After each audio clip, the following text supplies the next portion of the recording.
When a few international students from China living in Japan felt that they were low on cash, they didn't ask their parents for any money or take on some part-time jobs. Instead, they chose to turn to petty crime to get a payout. When that wasn't near the amount of money they wanted to make up for the risk involved, they chose to move on to much darker plans to get paid.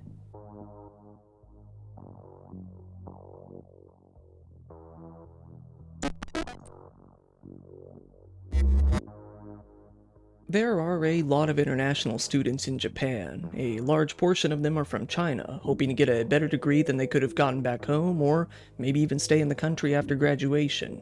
While the majority of them are very happy with the opportunity and wouldn't risk committing some sort of crime and getting deported, that isn't really the case with everyone out there. Sometimes people will be willing to do almost absolutely anything simply to get a shot at a little bit of money.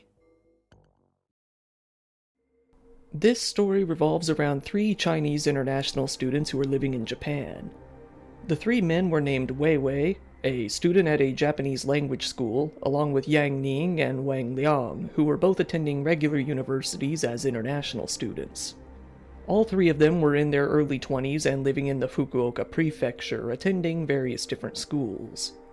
Yang and Wang were particularly good friends, having known each other's families ever since they were a bit younger. Yang was performing all sorts of odd jobs, like delivering newspapers to get a bit of money coming in, while Wang, however, mostly only attended classes while getting money from his parents. The both of them were struggling to pay their living expenses and tuition, which surprisingly only came out to about 600,000 yen a year, the rough equivalent of about $4,000 at the time. So the two decided to room together in Fukuoka City starting in 2002. Wei Wei came to Japan a little after the other two, beginning his studies at the Japanese language school around the time that the other two moved in together. It was said that he was a good student, never being late or even absent. However, this changed when he met one of the other students, Yang, at an internet cafe in 2003 and was introduced to Wang as well shortly after. Given that all 3 had problems with money, Wei Wei came up with a plan to screw over their fellow Chinese students. Given that he felt a lot of them would be gullible and desperate for money after arriving in the country, he came up with a scheme to extort money and valuables from them in any way that they could. He even decided that they should try to find a way to manipulate the female Chinese students into becoming prostitutes, and that the 3 of them would be the ones to pimp them out to older Japanese men. One night, April 9th of 2003, Wei Wei made his way out to an apartment that 2 other, newer Chinese students were staying at. He pretended to be a senior at the language school that they were all attending. Hearing that, the 2 boys let him inside. After that, Yang and Wang came in behind him, and all 3 of them threatened the 2 boys with knives. They came to steal their wallets as well as some of their jewelry. Altogether, they ended up with roughly $4,000 to $5,000 worth of money from this stunt. Only a few days after that, on the 19th, the 3 men decided to commit their next robbery. This time, it was against the language school that Wei Wei attended. The 3 broke into the building and stole all the money that they could find, ending up with much less money than in the previous incident, only getting about 70,000 yen, less than even $500. Needless to say, they weren't satisfied with the amount of profit they gained from such a risk. So it wasn't too long before the 3 hatched their next plan. On April 30th at around 9 p.m., the 3 men, this time actually working together with another Chinese student who led the way, decided to target the home of yet another international student they knew. The 3 went to his apartment and pried the front door open with a crowbar, stealing his wallet. Aside from the wallet, they didn't really find much else, leading to even less of a payout than they got from robbing the school. After that robbery, the extra Chinese student that had been working with the other 3 on this crime fled to Osaka, likely feeling that he would be the prime suspect, having known the victim and all. That left Yang, Wang, and Wei Wei to come up with their own plans once again. The 3 men began to feel that they really needed to carry out some sort of bigger operation, some sort of large-scale robbery. To do so, they felt that they would need to get some cell phones in order to communicate. In order to make that happen, they once again screwed over one of their fellow Chinese students, using his foreigner registration card to steal his identity in order to get the phone plans. The 3 then decided to discuss what their next plans would be. Their first idea was to rob the owner of the newspaper delivery company where Yang worked, or the owner of a ramen shop that they had been to. They also came back to the idea of prostituting the female students. They began to decide on a more definite plan when Yang came across something while delivering newspapers one day, a house with a Mercedes-Benz parked outside. Yang thought that this must be the house of a very wealthy man, telling his roommate, Wang, that they had come across a promising target. Yang and Wang decided to, once again, recruit Wei Wei to help them out with the job. Given that Wei Wei had studied martial arts and that the other two felt he was pretty strong, they felt that he could be the muscle in the case if need be. This time their plan was going to be very different. From the very beginning, they decided that, whoever their victims were, they were going to kill them. They weren't going to leave any witnesses behind that could possibly point them out. Yang even suggested privately to Wei Wei that they kill Wang after the job was done in order to increase their own shares. Not even knowing who their victims were yet, the three debated on the idea of burying the bodies up in the mountains somewhere, even going as far as buying shovels and pickaxes to get the job done. However, when it came to be more obvious that digging the graves would require a bit of effort, they instead decided on another plan, weighing the bodies down and throwing them into the water. On June 17th, Wei Wei went out and bought some dumbbells in order to do just that. He even bought some handcuffs to secure the dumbbells to the bodies to make sure that they stayed attached. Then the three men began to stake out their victims' home, stalking them in order to find out their schedules. This was the home of a Japanese family of four. The father, a 41-year-old man named Shinjiro Matsumoto, the mother, his 40-year-old wife named Chika, an older son, and a younger daughter. On June 20th, 2003, the family was sitting at home like on any other night. The kids were in bed and Chika was getting ready to get into the bath while the husband was out. The peaceful night came to an abrupt end around midnight when Yang, Wang, and Wei Wei all broke into the family home through a window in their Buddhist altar room. They had originally planned to ambush Shinjiro when he returned home in his car, but seeing the window open, they felt like they couldn't pass up the opportunity. Looking around the house, they saw that Chika was taking a bath on the first floor and that the two kids were asleep in bed upstairs. It was decided that Yang and Wei Wei would murder Chika while Wang watched the children's rooms on the second floor. Ready to kill, Yang and Wei Wei put on gloves as well as some hats from the hat rack downstairs in order to prevent any of their hair from falling out on scene. The two men entered into the bathroom on the first floor where Chika was still bathing. She immediately began to scream, picked up a bucket in the room and threw it at the two. Kicking the bucket out of the way, the two of them attacked her and forced her head under the water. While Wei Wei continued to drown her, Yang held down her arms and legs so that she couldn't escape. The whole struggle lasted for about a full 10 minutes before Chika passed away. After she was gone, they put her body on the ground, face down, and handcuffed her wrists behind her back. After the two left the bathroom, they walked over to the living room and started sifting through all of the belongings in there, focusing mainly on what seemed to be Chika's handbags. There they found about 15,000 yen in total, roughly a bit over $100, along with some bank cards, some coupon books, and some point cards. The two then went back upstairs to tell Wang, still staying guard, that they had killed the mother of the family. Wang suggested that they first kill the oldest son, who was sleeping on the bottom bunk in the kids' room, and then take the daughter hostage. He felt that leaving one hostage alive would be the only way to convince the father to withdraw all of his savings for them once he arrived home. So they proceeded with that plan. Wei Wei pushed the pillow down over the face of the son as he lied in bed. Wang climbed up on top of his body and held him down. Given that the son was struggling and moving his head out from under the pillow, Wang grabbed him around the neck with his right hand and strangled him. Now only the daughter was left. They woke her up from her sleep on the top bunk and put some tape over her mouth while handcuffing her arms behind her back. They carried her down to the sofa on the first floor of the house in the living room. Here, Yang began to interrogate the girl about the layout of the house and about her family. The terrified girl couldn't even respond coherently. Wei Wei, overwhelmed and exhausted from the two murders, told the others that he would go outside and stand guard in order to get a break. He sat on a staircase about 100 meters away from the house and began to rest for a while. At around 1:40 a.m., over an hour after his wife and son had been murdered, Shinjiro finally returned home. Once he entered into the house, Yang was waiting there for him, yelling at him to come over and sit down. Seeing Wang there on the sofa with his daughter, holding a knife to her neck, he knew he had no choice. He told them, simply, "Please don't kill my daughter, I'll do whatever you say." Yang then handcuffed his hands behind his back like the others.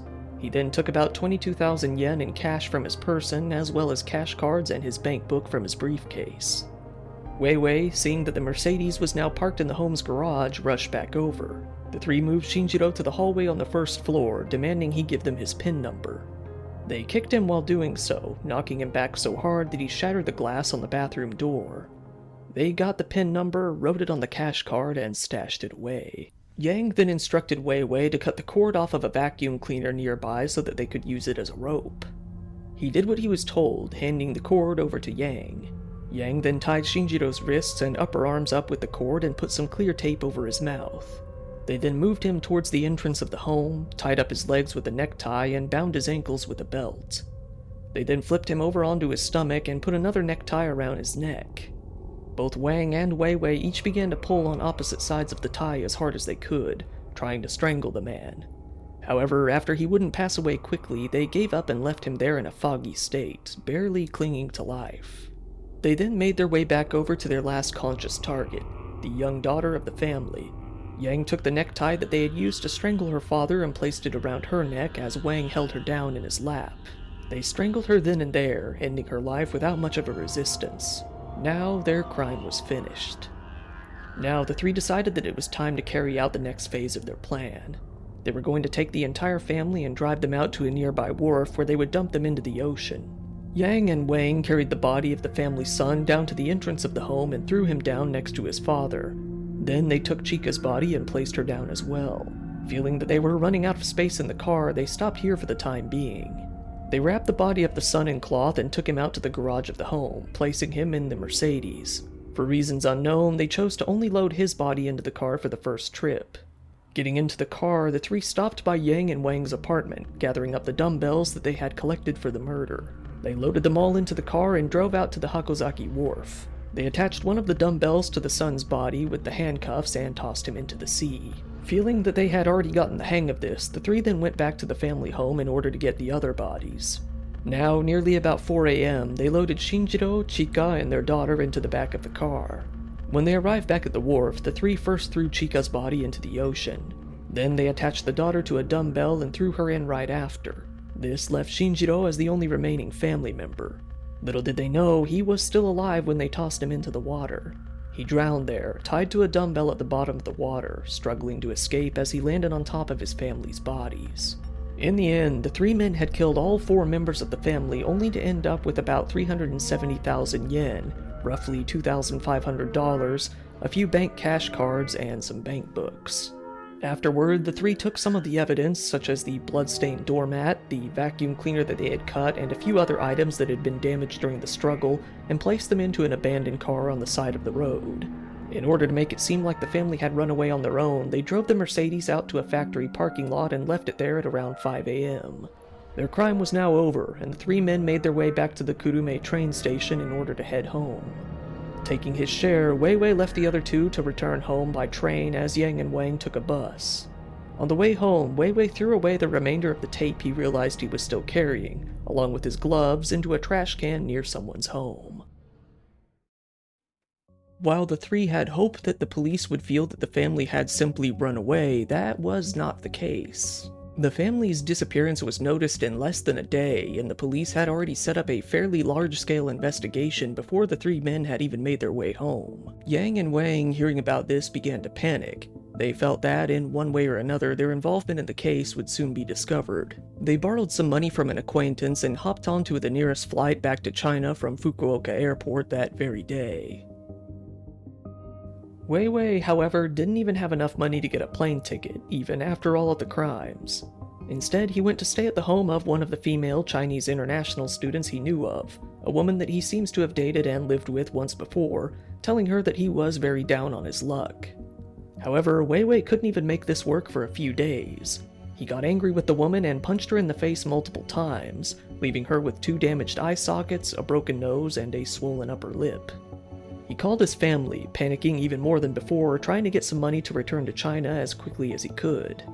That same afternoon, a worker at a lumber yard near the area in which the 3 had dumped the bodies noticed a human leg floating in the water and called the police. The police came out and began to search the area. With a team of divers, it wasn't long at all before they had recovered the bodies of all 4 of the family members. With their identities confirmed, there was now no doubt left that they were looking at a murder case.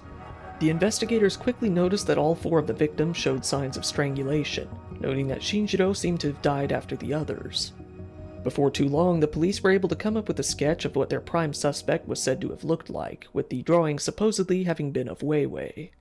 After talking to more witnesses in the area, the police concluded that 3 young men had likely been involved. Weiwei confessed the crime to another Chinese girl that he was dating at the time, telling her that he had killed a family of 4 along with Yang and Wang and now was on the run. He borrowed about 130,000 yen from her in a bid to escape, but it was too late. The woman that he had previously assaulted had called the police on him. Just a few hours before his plane was set to leave the country, he was arrested on suspicion of assault. After the police had interrogated his girlfriend on why she was helping him leave the country, she spilled the beans and sealed the fate of all 3 men involved. Luckily, the authorities in China were willing to cooperate with the police in Japan once it came to be known what a few of their citizens had done. Wang, after having fled to China, was arrested on August 19th. However, he had actually been arrested on suspicion of a different crime. After he was caught, he fully confessed to participating in the murder along with the other 2 men. After that, the police in China were able to track down Yang and arrested him as well on the 28th. By September, they were confident to announce that they had detained both men involved in the murders. Some investigators from Japan made their way out to China in order to follow up on the case. As a result of these interrogations, they were even more convinced than before that Weiwei was indeed the other suspect and that his girlfriend hadn't been lying. Weiwei was rearrested in Japan on multiple charges of trespassing, robbery, murder, and abandonment of a corpse. All 3 of the men came to confess, agreeing on the way the events played out that night. Weiwei said, "We committed the crime with the intent of robbery. Yang happened to pass by Shinjiro's house on his way to his part-time job one night and noticed a luxury car parked there. So we decided to target them because we thought that Shinjiro's wife, who had been driving the Mercedes, ran a high-end restaurant and that their house must have several tens of millions of yen in the bank." For a while, the Japanese police had wondered if someone in Japan had hired the 3 men to carry out the murder. After all, the men had stolen such an insignificant amount of money that even the victims' families felt that robbery was likely only a red herring in the case, especially given that valuable items like TVs, cameras, and other household items were completely left behind. However, it was becoming more and more clear that this was not the case. All 3 of the men admitted that nobody had hired them and that they simply wanted to murder the family for their money. So the police came up with their conclusion and released a statement, saying, "The crime was committed by Chinese nationals with the intent of robbery." Weiwei, still in custody in Japan, pled guilty to the charges against him. However, he said that he was not the central figure in the case, saying that while he participated in the plan, he hadn't been the ringleader in the whole incident. Yang was listed as being the mastermind behind the whole crime, but that didn't do anything to change the severity of the charges he was facing.